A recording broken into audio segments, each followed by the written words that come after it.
Major. A little bit about him first. His name is Lt.Col Terry Crist. Colonel Crist graduated from Shippensburg State University and then went into the Air Force.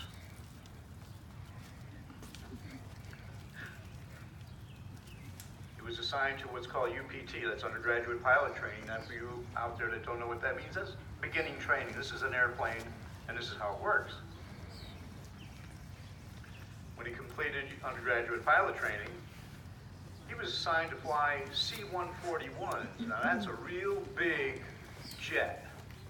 That's like a 747, kind of that shape. Big airplane, nice airplane. After several years on duty, he retired from the Air Force and then went to work for the then Continental Airlines, flying Boeing 737s, also a nice airplane. I'm sure some of you know what that is. Interesting thing, while he was flying from Cleveland to LaGuardia Airport, he flew past the World Trade Center and then landed in LaGuardia Airport a few minutes before the first plane struck the tower on 9/11.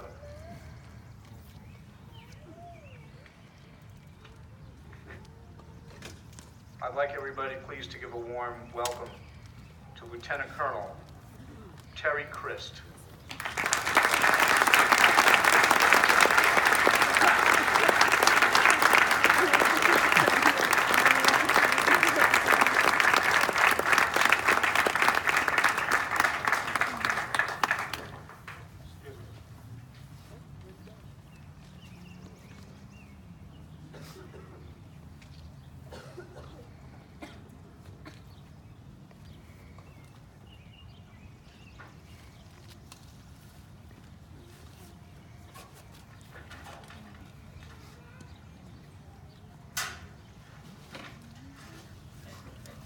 Thank you, Major Anthony, for that kind introduction. I'm so honored to be asked to be one of your Memorial Day speakers. The reason I went to Charlotte, World War II vet, let's give a round of applause again.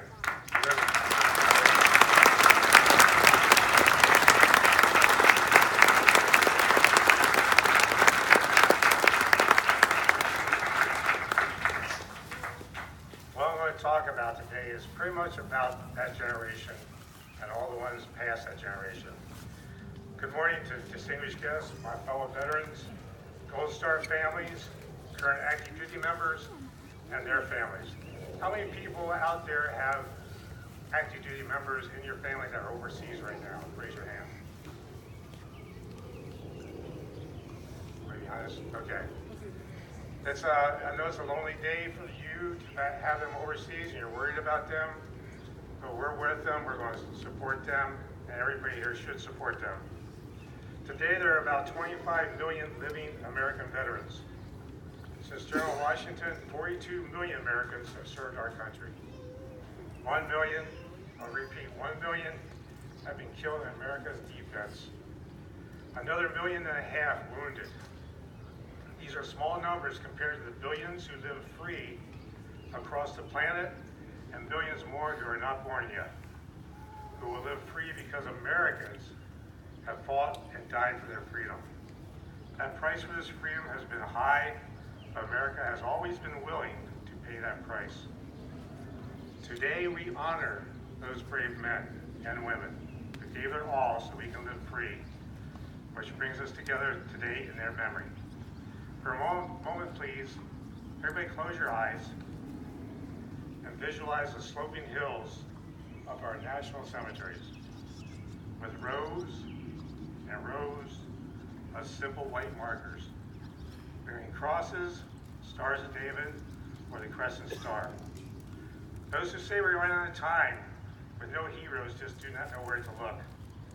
Lying under those markers is a hero that was willing to pay the ultimate price for our freedom. Under one such marker lies a young man, Martin Treptow. He left his home for a small town barbershop in 1917 to go to France with the famed Rainbow Division. There on the Western Front, Martin was killed trying to carry a message between two squadrons under heavy artillery fire. We are told one of his body was found in a diary. Under the flyleaf under the heading, I pledge, he had written these words: America must win this war. Therefore, I will work. I will save. I will sacrifice. I will endure. I will fight cheerfully and do my utmost as if the whole issue of struggle depended on me alone. Another veteran like Martin became our 35th president of the United States, JFK. And when I was only 14, I listened to President Kennedy on black and white TV. Yes, they have black and white TVs there. It was a little bit bigger in Charlotte. So. On black and white TV, and he said, ask not what your country can do for you, ask what you can do for your country. At that moment, I knew I was called to do something for my country. Like many of my fellow vets in the audience, I too have lost friends. I will never forget when I had the opportunity to visit the Vietnam Memorial with my 9-year-old son. One of the 3 sons I have, one of whom was instrumental in asking me here today, I walked up to the wall, the home of all the Vietnam vets. It was on the echo panel or E panel. And that moment reminded me, I touched the names of David Boyer and Fred Fullerton, fellow high school friends. My son said to me, Daddy, why are you crying? At that time it was difficult to answer. Today it is easy to answer. I was crying because my young friends were just beginning their lives and they gave their all so I could live mine and live it free.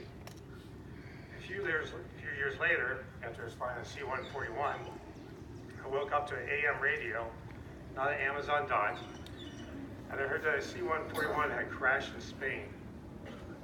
The commander of that plane was my best friend in the United States Air Force. We were tennis buddies, and he usually beat me. And to this day, I still miss Captain Clint Corbin. What happened to him is he missed a radio call and ended up flying into the ground. That was during a war very few people talk about, but we all know about, the Cold War. A few years later, during the same war, I was in the United States Air Force Reserves for 15 out of my 21 years. The major giving me a C-141 Starlifter flight check asked me, have you heard about the 2 C-141s that crashed today? I thought it a strange question. I said no. On that particular Friday night, there's 3 Air Force Reserve squadrons, the 335th, the 702nd, and the 732nd. I was in the 732nd, and out of 3 airplanes that took off out of McGuire Air Force Base that Friday night, 2 of them crashed, killing everybody on board. And once again, I lost friends for some reason. I'm still here. Maybe to just give this talk.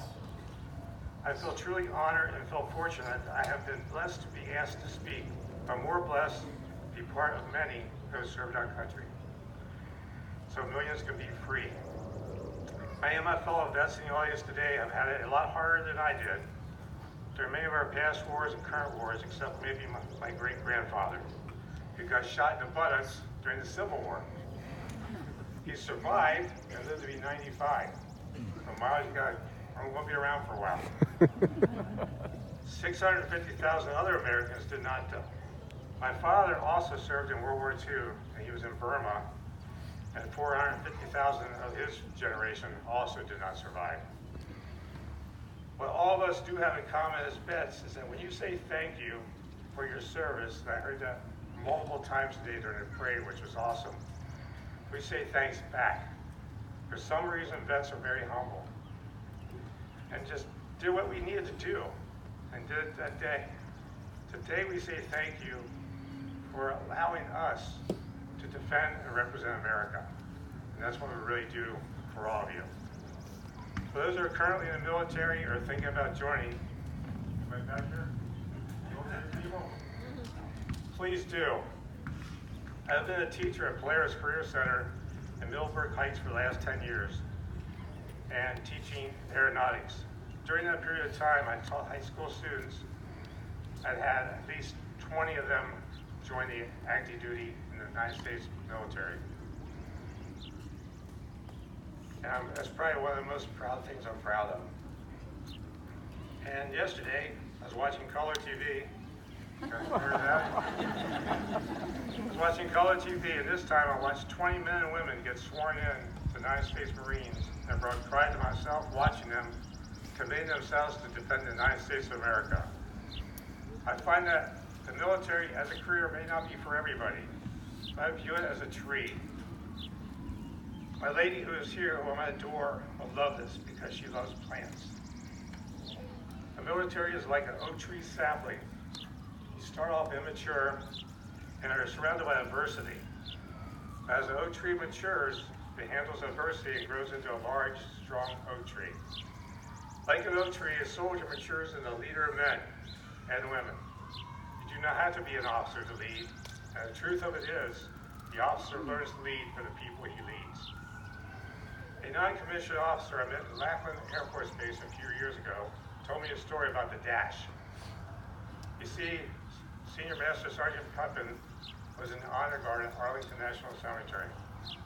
He had time to walk amongst the markers, and each and every headstone, he would note the date they were born and the date they died. Between those two dates, what was common among all of them was a dash. That dash is representative of their lives. The dash is representative of what we do while we are alive, and did we make a difference? All those who lie under those markers did make a difference, and that is our freedom. Today, as we memorialize our fallen, I ask all of you to leave here making a difference in your life and in others. Please go live your dash, because your dash is a dash of freedom, which we should always cherish. President Reagan once said, "We're always one generation away from losing our freedom." He also said the following: "We must remember that no weapon nor arsenal in the world is so formidable as the moral courage of free men and women. It is a weapon our adversaries in today's world do not have. It is a weapon all free Americans do have. Let that always be understood. Let our enemies know that peace is the highest aspiration of the American people. We will negotiate for it. We will sacrifice for it. We will not surrender for it, now or ever. We are Americans. My heart goes out to all our Gold Star families, and my thanks goes out to my fellow veterans and all who have supported them. You're all patriots. God bless America. I love America. All my fellow vets, please salute.